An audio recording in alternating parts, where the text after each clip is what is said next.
এমন একটা প্রাচীর তুমি নির্মাণ করেছো যেই প্রাচীরের মধ্যে দুনিয়ার আলো যায় না, বাতাস যায় না, দুনিয়ার কোনো কিছু যেই জায়গার মধ্যে যায় না, এমন স্থানে যাও যদি তুমি আশ্রয় গ্রহণ করো বান্দা, সাবধান, মৃত্যু তোমাকে সেখান থেকেও পাকড়াও করবে।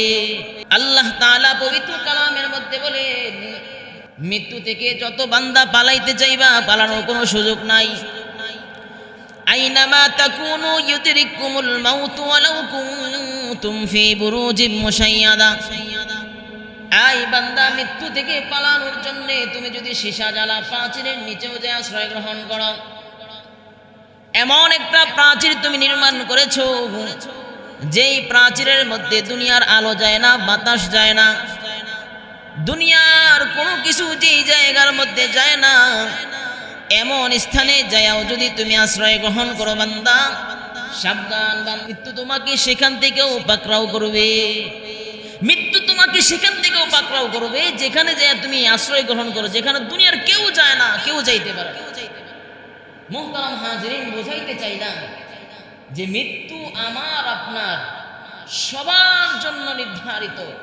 কারণ দুনিয়ার আসার একটা সিরিয়াল থাকে, যাওয়ার কি সিরিয়াল থাকে? কথা বলেন। যাওয়ার কোনো সিরিয়াল নাই। দুনিয়া আসার একটা সিরিয়াল থাকে, ধারা থাকে, কিন্তু দুনিয়া থেকে যাওয়ার কোনো ধারা নাই, কোনো সিরিয়াল নাই। সবাইকে মৃত্যুবরণ করতে হবে, সবাইকে মৃত্যুবরণ করতে হবে। মুহতারাম হাজিরিন, এই মৃত্যুটা কারো জন্য হবে সুখকর, কারো জন্য হবে ভয়ঙ্কর। কারো জন্য মৃত্যু সুখের হবে, কারো জন্য মৃত্যুটা কি হবে? ভয়ঙ্কর হবে। মৃত্যুটা কেমন সুখকর, কেমন ভয়ঙ্কর হবে, আল্লাহর নবী সাল্লাল্লাহু আলাইহি ওয়াসাল্লাম বলেন, আমাকে যখন মেরাজের মধ্যে আল্লাহ তাআলা নিয়ে গিয়েছিলেন, আমি মেরাজে যাওয়ার পরে হযরতে জিবরাইল আমিন আলাইহিস সালাতু সালাম আমাকে আজরাইলের সাথে সাক্ষাৎ করাইলেন। আমি যেয়ে দেখলাম মালাকুল মউত আজরাইল তিনি একটা গাছের নিচে বসা। জিজ্ঞেস করলাম, আজরাইল আপনি এখানে কি করেন? বলে, নবীজি, এই গাছের মধ্যে যতগুলি পাতা আছে, দুনিয়াতে আদম আলাইহিস সালাতু সালাম থেকে কিয়ামত পর্যন্ত যত মানুষ আসবে সকলের নাম প্রত্যেকটা পাতায় পাতায় লেখা আছে। যখন মানুষের মৃত্যুর সময় হয়ে যায়, তখন ওই পাতাগুলি ঝইরা পড়া যায়। আমি ওই ঝরা পাতাগুলি নিয়া মানুষের রূহটাকে কবজ করি। আল্লাহর নবী সাল্লাল্লাহু আলাইহি ওয়াসাল্লাম মালাকুল মউত আজরাইলকে বললেন, আজরাইল, ও ভাই আজরাইল, বলেন না মৃত্যুটা কেমন, মৃত্যুর স্বাদ কেমন?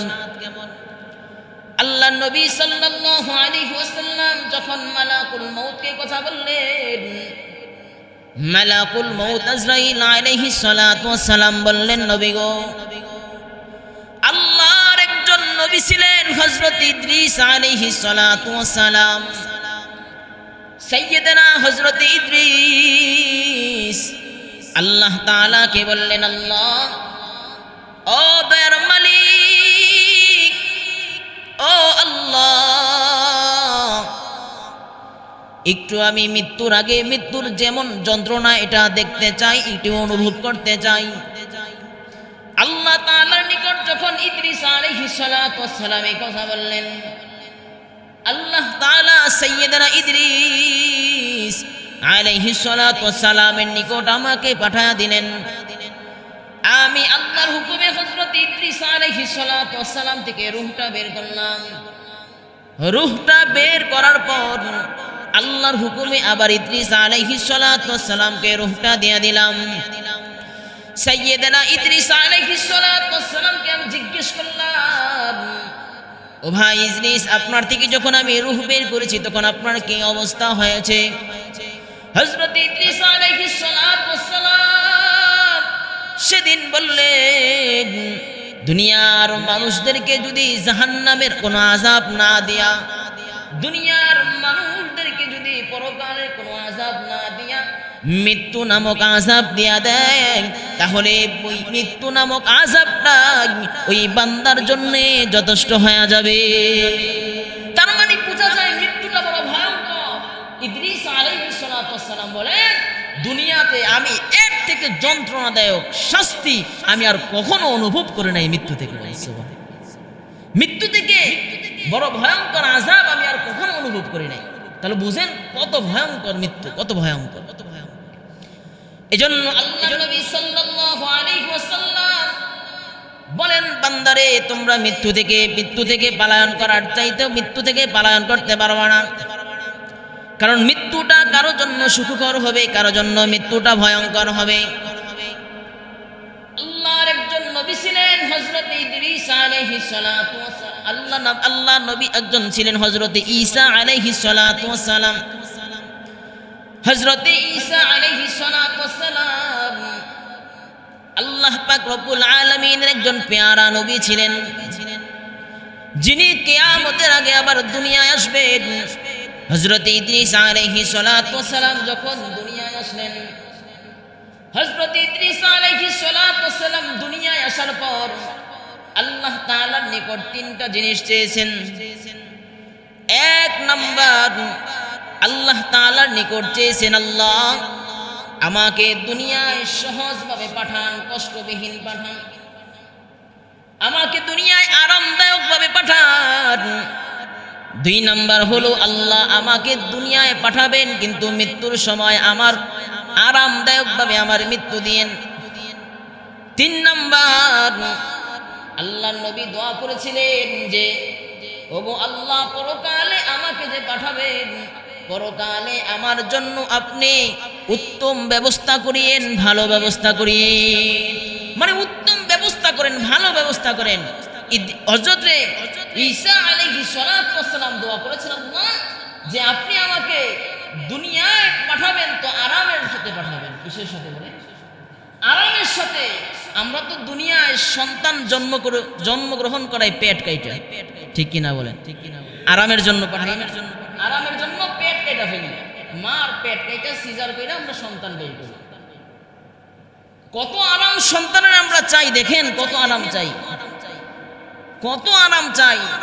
মাকে 10 দিন 1 সপ্তাহ আগে মেডিকেল ভর্তি করে রাখি যেন সন্তানের কষ্ট না হয়, সন্তানের যাতে কষ্ট না হয় এই জন্য আইসিইউতে সন্তানকে রাখা হয়, যাতে করে সন্তান কি না পায়, কষ্ট না পায়।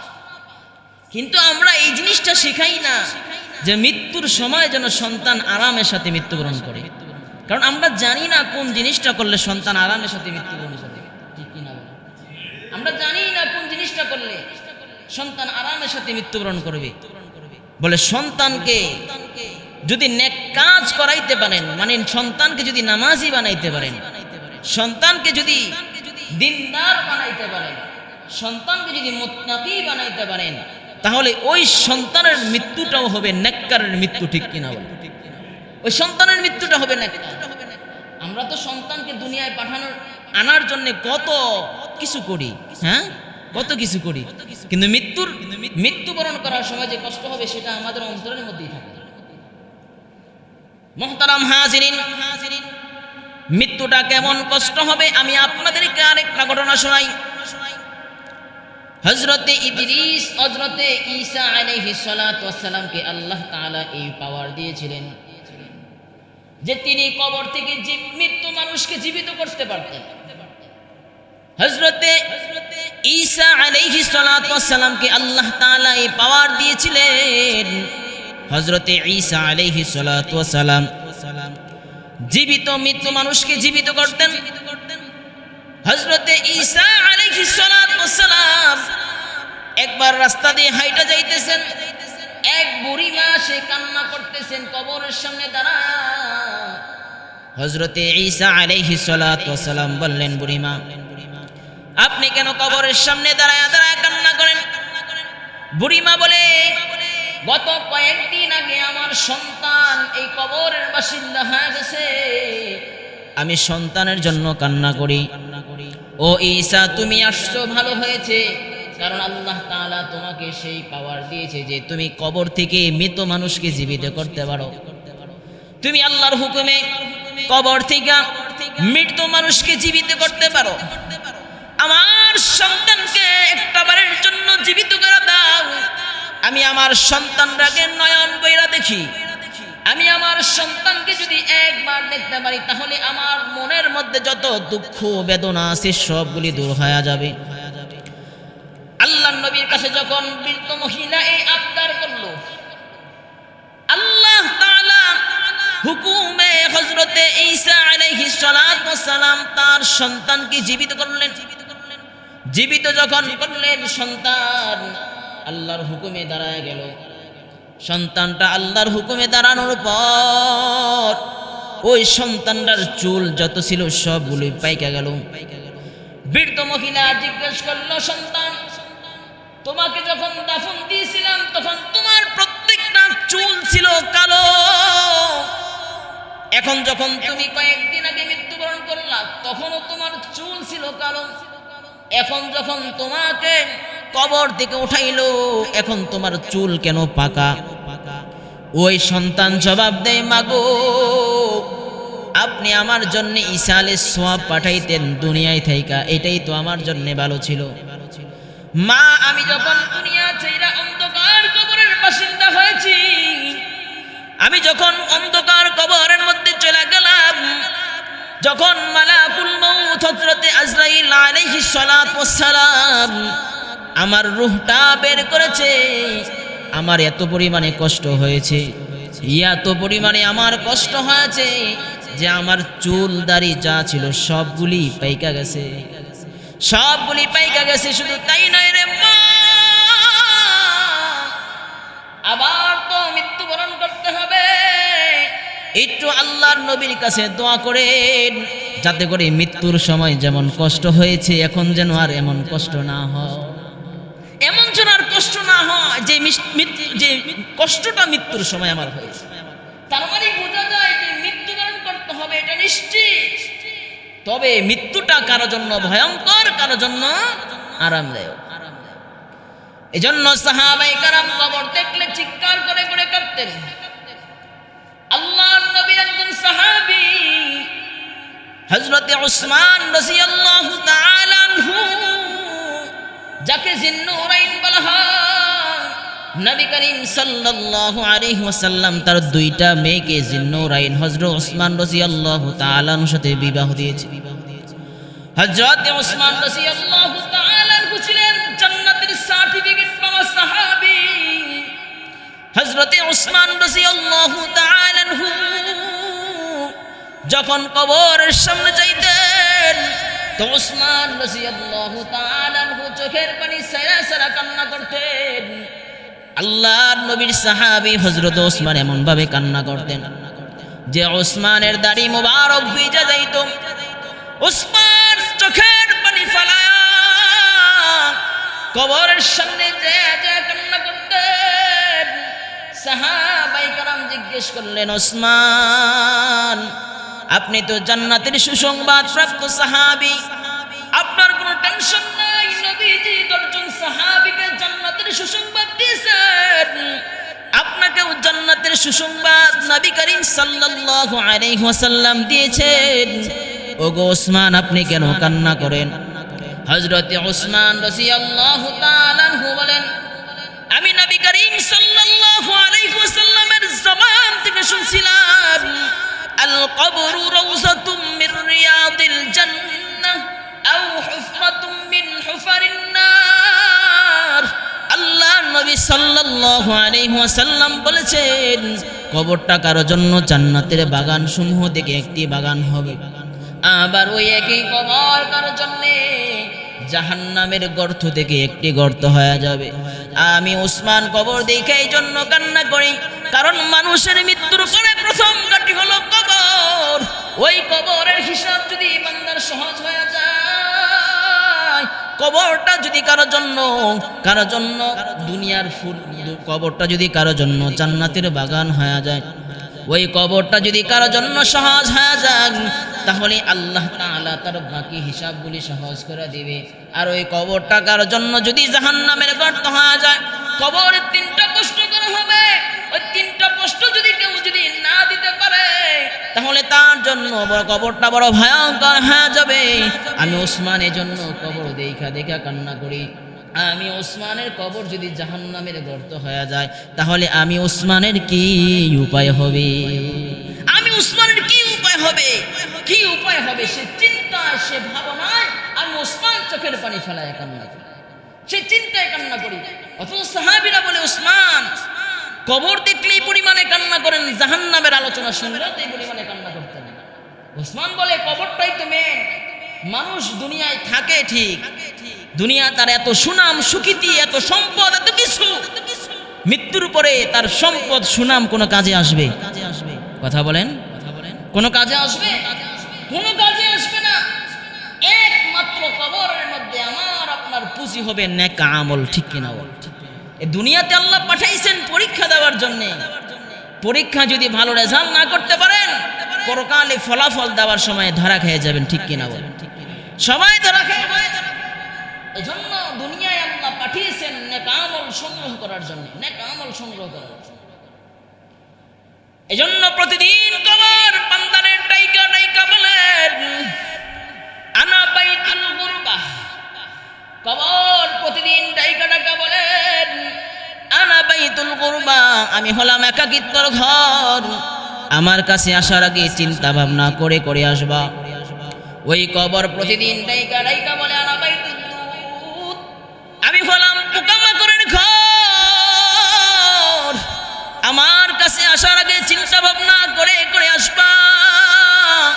কবর প্রতিদিন ডাইকা ডাইকা বলে আনা বাইতুত তুরাব, আমি হলাম মাটির ঘর, আমার কাছে আসার আগে চিন্তা ভাবনা করে করে আসবা। ওই বান্দা, দুনিয়ায় তুমি তোমার সুনাম সুখ্যাতি নিয়ে চলছো, দুনিয়ায় তুমি যেথায় খুশি সেথায় গিয়েছ, মাটির উপর তোমার দাম্ভিত্ব ভার তুমি দেখাইছ। বান্দা মনে রাখবা, যে মাটির উপর তুমি ছিলা, ওই মাটি যদি নেক আমল ছাড়া যাও, ওই মাটি তোমাকে গ্রাস করে ফেলবে, ওই মাটি তোমাকে শেষ করে ফেলবে। মৃত্যুর পরে এই শরীরটা পচা লাশ হয়ে যাবে, পচে যাবে, হাড় মাংস কিছুই অবশিষ্ট থাকবে না, সবগুলি আল্লাহ মাটি দ্বারা শেষ করে ফেলবে। তাহলে বুঝেন যে আমার আপনার দুনিয়ায় কি মূল্য রইল, কি দাম আছে? বলে আমার আপনার সেই দাম নাই যে দাম একজন জান্নাতিওয়ালা মানুষের আছে। আমার আপনার কি মূল্য রইল বলেন? দুনিয়া এত সম্পদ, এত কিছু, এত সুনাম, এগুলো কি আমাকে আপনাকে কবর থেকে, কবরের আযাব থেকে বাঁচাইতে পারবে? বলেন, কোনো কিছুই বাঁচাইতে পারবে না। এজন্য কবরের কথা স্মরণ করো প্রতিদিন, প্রতিদিন কবরের কথা স্মরণ করো, প্রতিদিন কবরের কথা স্মরণ করো। সাহাবায়ে কেরাম তো কবর দেখলে চিৎকার করে কাঁদতেন। হ্যাঁ, প্রতিদিন কবরের কথা স্মরণ করো, প্রতিদিন স্মরণ করো। এখন আমরা তো কেউ মরলে কবরে যায়, কবরস্থানে যায়, বাবা মা ভাই বোন আত্মীয় স্বজন কেউ মরলে জানাজার সাথে একটু কবরস্থানে যাই, নচেত সারা বছরে সারা জিন্দিগিতে কবরের সামনে যাওয়া হয় না, ঠিক কিনা বল? কবরস্থানে যাওয়া হয় না। কবর দেখলে অন্তর নরম হয়। কি হয় বলেন? অন্তর নরম হয়। মাঝে মাঝে কবরে যেয়ে ঘুরবেন, পারবেন তো ইনশাআল্লাহ? মাঝে মাঝে কবর যেয়ে রাম দিয়ে আসবেন, মা বাবার কবর জিয়ারত করে আসবেন। কবরস্থানে যারা মৃত্যুবরণ করছে এদের কবরটা জিয়ারত করে আসবেন, কারণ মৃত্যুর পরে তার নেক আমলের দরজা বন্ধ হয়ে যায়, শুধুমাত্র সদকায়ে জারিয়া যেটা, এটা বাকি থাকে, সদকায়ে জারিয়া। আর যদি নেককার সন্তান থাকে, ওই নেককার সন্তানের উসিলায় দোয়া কবরে যায়। নেককার সন্তান নামাজ পড়লে, কোরআন তেলাওয়াত করলে, বাবা মার জন্য দোয়া করলে আল্লাহ সরাসরি কবরের মধ্যে পৌঁছায়। সুবহানাল্লাহ। এজন্য নেককার সন্তান বানায় দেন। আমরা দুনিয়া শিখানোর পিছনে যেমন ভাবে লাগি, কোরআন নামাজ দিনদারিত্ব শিখার পিছনে এর বিন্দু পরিমাণও খবর থাকে না, ঠিক কিনা? এর বিন্দু পরিমাণও খবর থাকে না। আমরা তো মনে করি দুনিয়ার ডিগ্রিদারি অর্জন করাইতে পারলেই মনে হয় সাকসেসফুল, তাই না? দুনিয়ার ডিগ্রিদারি অর্জন করাইতে পারলেই মনে করি আমরা সাকসেস হয়ে গেছি, কিন্তু না, বাস্তবে কিন্তু এটা নয়। দুনিয়াদারি এটা দুনিয়ায় থেকে যাবে, মৃত্যুর পরে কোনো কাজে আসবে? এই বলেন, কাজে আসবে? দুনিয়ার এমপি মন্ত্রী, দুনিয়ার জজ, ইঞ্জিনিয়ার, ব্যারিস্টার, যত কিছু আছে, কোনো কিছু কাজে আসবে? পরকালে কাজে আসবে না। পরকালে শুধুমাত্র কাজে আসবে না আমল। আপনি নেক আমল ছাড়া কবরে যান, আপনার সাথে কবর ভালো ব্যবহার করবে না, ভালো ব্যবহার আপনার সাথে করবে না। এজন্য কবরে যাওয়ার আগে কবরের সামান জোগাড় করে নিতে বলছে, কবরে যাওয়ার আগে কবরের প্রস্তুতি গ্রহণ করে যাইতে বলছেন, কারণ কবরটা বড় ভয়ঙ্কর হবে। আল্লাহ নবী সাল্লাল্লাহু আলাইহি ওয়াসাল্লাম বলেন, যারা নামাজ পড়বে না, যারা নামাজ পড়বে না এদের জন্য কবরটা বড় ভয়ঙ্কর হবে। আল্লাহ তাআলা মৃত্যুবরণ করার সাথে সাথে তাদেরকে কবরের মধ্যে 3টা ভয়ঙ্কর আযাব দিবেন। যারা নামাজ পড়বে না এদেরকে 3টা বড় বড় ভয়ঙ্কর আযাব বেনামাজির কবরের মধ্যে আল্লাহ দিবেন। 1 নাম্বার, বেনামাজি যখন মৃত্যুবরণ করবে, বেনামাজি মৃত্যুবরণ করার সাথে সাথে তার কবরের মধ্যে আল্লাহ তাআলা ভয়ঙ্কর আগুন দ্বারা ভরপুর করে দিবেন। যে আগুন দুনিয়ার কোন সাধারণ আগুন নয়, এই বান্দা জাহান্নামের আগুন দুনিয়ার আগুন থেকে 70 গুণ তেজি হবে। জাহান্নামের আগুন, ওই বান্দা জাহান্নামের আগুন এত ভয়ঙ্কর হবে, এত ভয়ঙ্কর হবে। দুনিয়ার সাধারণ আগুন যদি কারো শরীরের মধ্যে লাগে তো শরীর জ্বলসে যায়। দুনিয়ার আগুন শরীরের মধ্যে লাগলে মানুষ মৃত্যুবরণ করে। দুনিয়ার আগুন থেকে 70 গুণ তেজি হবে জাহান্নামের আগুন। ওই জাহান্নামের আগুনকে যখন জাহান্নামীদেরকে রাখা হবে, আল্লাহ তাআলা কোরআনের মধ্যে বলেন, জাহান্নামীদেরকে জাহান্নামে রাখার পর, জাহান্নামীদেরকে জাহান্নামে রাখার পর আগুনের তেজ এত প্রখর হয়ে যাবে, এত তেজ হবে যে জাহান্নামীরা নিচ থেকে উপরের দিকে উঠতে থাকবে, নিচ থেকে উপরের দিকে উঠতে থাকবে। এদেরকে নিচে ফেলাইবে, আগুনের তেজেরা আগুনের সাথে উপরে উঠে যায়। নাউজুবিল্লাহ বলেন, এত ভয়ঙ্কর জাহান্নামের আগুন হবে। আল্লাহ নবী সাল্লাল্লাহু আলাইহি ওয়াসাল্লাম বলেন, বেনামাজির কবরের মধ্যে আল্লাহ তাআলা 2 নাম্বার যে আযাবটা দিবেন, ওই বেনামাজির কবরটা আল্লাহ এত সংকীর্ণ করবে যে মাটি, 2 পাশের মাটি বেনামাজিকে এত জোরে চাপ দিবে যে এক পাজরের হাড় অপর পাজরে চলে যাবে, ডান পাজরের হাড় বাম পাজরে চলে যাবে, বাম পাজরের হাড় ডান পাজরে চলে যাবে। বেনামাজির অবস্থাটা এমন হয়ে যাবে, আল্লাহ তাআলা তার কবরটারে সংকীর্ণ করে দিবেন। আল্লাহ তাআলা 3 নাম্বার আযাব বেনামাজিকে দিবেন। ওই বেনামাজির কবরের মধ্যে আল্লাহ তাআলা এত ভয়ঙ্কর বিষধর একটা সাপ দিয়া দিবেন, যে ভয়ঙ্কর বিষধর সাপ ওই বান্দাকে ধ্বংসন করবে।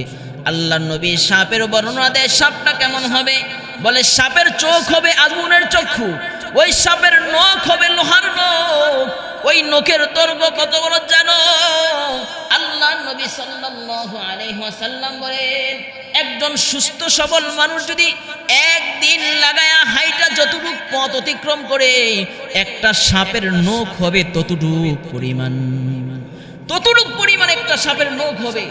আর আল্লাহ নবী বলেন, যদি সাপটা বান্দাকে দংশন করে, দংশন করার সাথে সাথে 7 তবক 7 জমিনের নিচে সেই বান্দা ঢুকে যাবে। বলেন নাউজুবিল্লাহ। কত ভয়ঙ্কর আযাব হবে, কত ভয়ঙ্কর আযাব হবে। এজন্য মৃত্যুবরণ করতে হবে আমাকে আপনাকে সকলকে, এতে কোনো সন্দেহ নাই। সবাইকে মৃত্যুর স্বাদ আস্বাদন করতে হবে। এজন্য মৃত্যুর জন্য প্রস্তুতি গ্রহণ করা দরকার আছে না?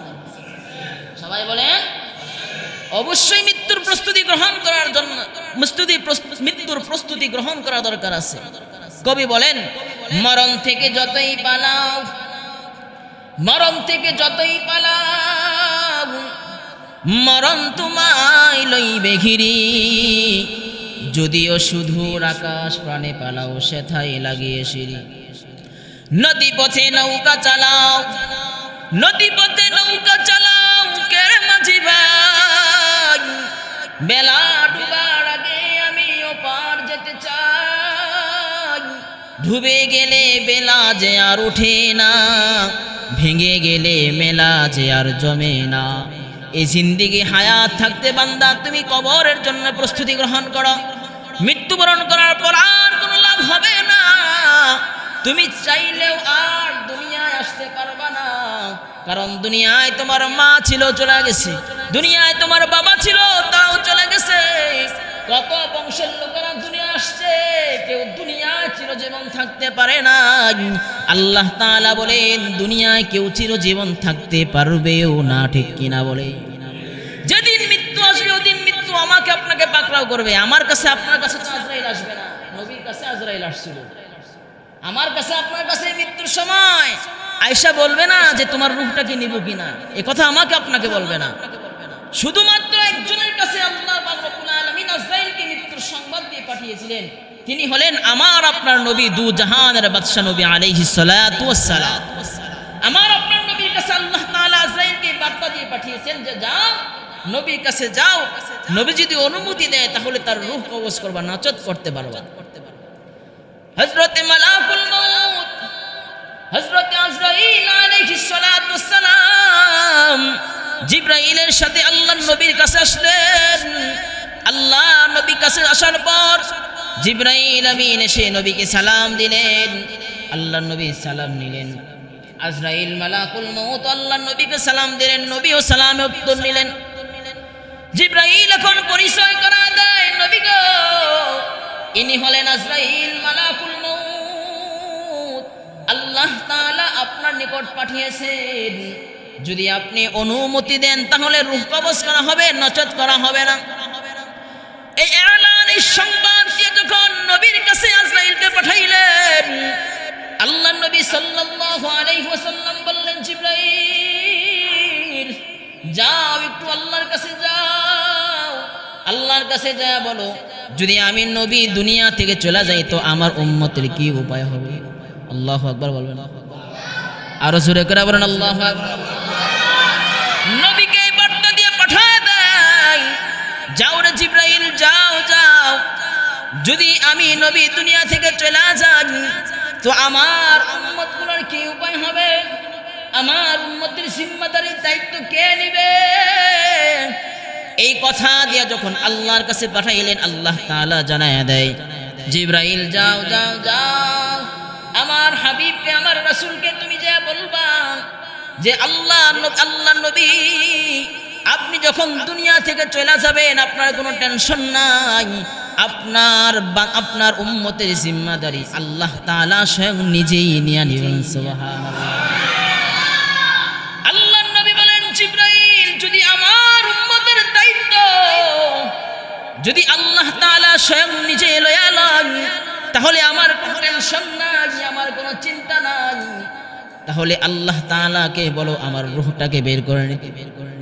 আল্লাহ তাআলা জানায় দেয় হাবিব আপনার কোনো টেনশন নাই, আপনার উম্মত যদি কখনো গুনাহের মধ্যে চলে যান, আপনার উম্মত যদি কখনো বিপদে চলে যান, কখনো যদি গুমরাহ হয়ে যান, কখনো যদি পথভ্রষ্ট হয়ে যান, ওই আপনার উম্মতটা যদি আমি আল্লাহ নিকট চোখের পানি ফেলায়া একবার কান্না করে বলি আল্লাহ আমার জিন্দেগীর সবগুলি গুনাহ মাফ করে দেন, ওই বান্দা যদি একবার আল্লাহর কাছে তাওবা নসুহা করে মৃত্যুর আগে একবার আল্লাহকে আল্লাহ বলে ডাক দেন, তাহলে আল্লাহ পাক রব্বুল আলামিন বলেন আমি আমার বান্দার সবগুলি জিন্দেগীর গুনাহ মাফ করে দেব। আমার বান্দার জিন্দেগীর গুনাহগুলিকে মাফ করে আমি আল্লাহ তার জান্নাতের বাসিন্দা করে দেব। বলেন সুবহানাল্লাহ। তার মানে বোঝা যায় এরপরে আল্লাহ নবী সাল্লাল্লাহু আলাইহি ওয়াসাল্লামের রূহটা কবজ হয়ে গেল। অতএব নবী করিম সাল্লাল্লাহু আলাইহি ওয়াসাল্লাম মৃত্যুর সময় উম্মতের জন্য কাইয়া গেছেন, মৃত্যুর সময় উম্মতের ফিকির করা গেছেন, আর বলে গেছেন উম্মতের কি উপায় হবে। অতএব প্রত্যেকটা মানুষের মৃত্যুবরণ করতে হবে, এটাই সত্য কথা। বলেন ঠিক কি? দুনিয়ার সবচেয়ে দামি মানুষের মৃত্যু হয়েছে দামি একটা জায়গায়, সেটা হলো মদিনা। মদিনা হলো সবচেয়ে দামি জায়গা, সবচেয়ে উর্বর জায়গা, যে জায়গায় মৃত্যুবরণ করলে রাসূলের সাথে শোয়া যায়। সুবহানাল্লাহ বলে। এজন্য জীবনের তামান্না অন্তরে ধারণ করবেন আল্লাহ মৃত্যুটা আপনি দিয়েন মদিনায়। হযরত ঈসা আলাইহিস সালাতু ওয়াস সালাম দোয়া করছেন আল্লাহ ভালো জায়গায় মৃত্যু দিন, ভালোভাবে মৃত্যু দিন। আল্লাহ কবুল করে আনিছেন। কিয়ামতের আগে দামেস্কের জামে মসজিদে আসবেন, মৃত্যুবরণ করবেন মদিনায় রাসূলের রওজার সাথে। বলেন সুবহানাল্লাহ। রাসূল সাল্লাল্লাহু আলাইহি ওয়াসাল্লাম আম্মা জান আয়েশাকে কবরস্থান দেখাতে বলেন, এখানে আমার ভাই হযরতে ঈসা আলাইহিস সালাতু ওয়াস সালামকে দাফন করা হবে, এখানে সে মৃত্যুবরণ করবে। আল্লাহর নবীকে হযরতে আয়েশা রাদিয়াল্লাহু তাআলা আনহুকে আল্লাহর নবী জায়গা দেখায় দিয়েছে। অতএব আমাদের তামান্না থাকবে, আমাদের আশা থাকবে যেন আল্লাহ আমাদের মৃত্যুটা মদিনায় দিয়েন। বলেন আমিন। তার মানে বোঝা যায় প্রত্যেকটা প্রাণীর মৃত্যু স্বাদ আস্বাদন করতে হবে। আল্লাহ তাআলা যখন সমস্ত মানুষের জান মৃত্যু নেওয়ার পর, আল্লাহ তাআলা যখন সমস্ত প্রাণীকুলের মৃত্যু ঘোষণার পর, মালাকুল মউত আজরাইলকে ডাক দিয়া বলবেন, আজরাইল বলো না দুনিয়ায় আর কে আছে, কে আছে? হযরত আজরাইল ডাক দিয়া বলবেন, আল্লাহ এই দুনিয়ায় অবশিষ্ট আমরা 5 জন আছি, 4 জন বড় বড় ফেরেশতা এবং আল্লাহ আপনি সহ 5 জন আছি, আর কেউ নাই, কেউ নাই। আল্লাহ তাআলা বলবেন, ওই 5 জনের মধ্যে 2 জন ফেরেশতার মৃত্যু ঘটায়া দাও। হযরতে মিকাইল আর ইসরাফিলের রূহ যখন নিয়ে নিবেন, আল্লাহ ডাক দিয়া বলবেন, আজরাইল বলো না আর কে জীবিত আছে, আর কে জীবিত আছে? আল্লাহ তাআলাকে যখন এই কথা বলবেন, আল্লাহ তাআলা বলবেন, আল্লাহ মাত্র 3 জন মানুষ জীবিত আছে, আর কেউ নাই। বলে কে কে? বলে হযরতে জিবরাইল, ফেরেশতাদের সর্দার জিবরাইল আর আজরাইল আর আল্লাহ, আপনি 3 জন জীবিত আছে। আল্লাহ তাআলা বলেন, জিবরাইলের মৃত্যু ঘটায়া দাও। জিবরাইলের রূহ বের করার পর আল্লাহ জিজ্ঞেস করবে, আজরাইল বলো না আর কে আছে, কে আছে? আল্লাহ তাআলা কে বলবেন, আল্লাহ এই পৃথিবীর বুকে দুনিয়ায় একমাত্র আমি আছি, আর আপনি আছেন, আর কেউ নাই। আল্লাহ বলবে, আজরাইল তুমি তোমার রূহটা বের করে নাও। আজরাইল মালাকুল মউত বলবে, আল্লাহ যদি জানতাম যে রূহ বের করা মৃত্যুর যন্ত্রণা এত ভয়ঙ্কর, এত কষ্ট, তাহলে এই দায়িত্ব আমিও নিতাম না, আমিও নিতে অস্বীকার করতাম। এই দায়িত্ব আমিও নিতাম না, কারণ মৃত্যু অনেক ভয়ঙ্কর। আজরাইল একটা চিৎকার মেরে তার মৃত্যু ঘটায় ফেলবে। আল্লাহ তাআলা সেদিন ঘোষণা দিয়ে বলবেন, লিমানিল মুলকুল ইয়াউম লিল্লাহিল ওয়াহিদিল কাহ্হার, আজকে রাজত্বের মালিক কে? আল্লাহ তাআলা সেদিন বলবে, দুনিয়ার রাজা বাদশারা, ও দুনিয়ার রাজা বাদশারা ক্ষমতা পেয়েছো, রাজত্ব পেয়েছিলা, দুনিয়ায় ক্ষমতা পায়া, রাজত্ব পায়া নিজের বল দেখাইছো, নিজের ক্ষমতার বাহাদুরি দেখাইছো। আমি আল্লাহ কিছুই বলি না, আজকে আর ক্ষমতা চলবে না, আমি আল্লাহর রাজত্বই চলবে। বলেন সুবহানাল্লাহ।